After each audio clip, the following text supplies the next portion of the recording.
Chairman Nazimabad town سید محمد مظفر کی helping hand کی جانب سے منعقدہ ایک تقریب کا انعقاد کیا گیا، جس میں تقسیم تحائف میں شرکت بھی کی۔ ہیلپنگ ہینڈ کی جانب سے ضرورت مند اور کم آمدنی والے افراد اور ان کے اہل خانہ کے لیے کپڑے، کھلونے اور دیگر تحائف تقسیم کیے گئے۔ اس موقع پر voice chairman Nazimabad town Noman Siddiqui, Helping Hand کے نئی director sanitation Zaheer Ahmed, director parks Asif Hussain اور دیگر بلدیاتی افسران اور ملازمین کی بڑی تعداد موجود تھی۔ تقریب میں خطاب کرتے ہوئے چیئرمین ناظم آباد ٹاؤن سید محمد مظفر نے ہیلپنگ ہینڈ فلاحی تنظیم کی کاوشوں کو سراہتے ہوئے کہا کہ ہیلپنگ ہینڈ لوگوں میں خوشیاں بانٹ رہی ہے اور ان کی ضرورتوں کو پورا کر رہی ہے اور دنیا بھر میں فلاحی امور سر انجام دے رہی ہے۔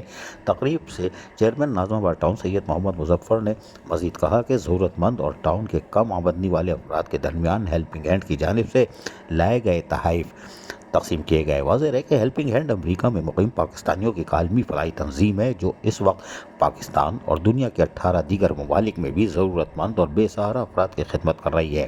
گزشتہ سال اس تنظیم کے قیام کو 15 برس مکمل ہو چکے ہیں۔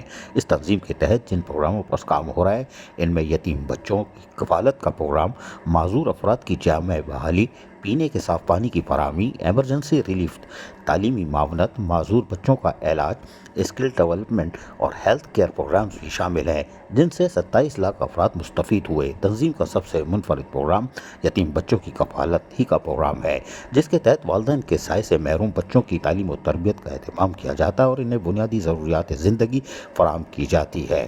یقینی طور پر یہ خوش آئندہ اقدام ہے، یہی وجہ ہے کہ چیئرمین ناظم آباد ٹاؤن نے ان کو خوش آمدید کہا۔ عزیز عارف، KBS بلدیاتی نیوز، کراچی۔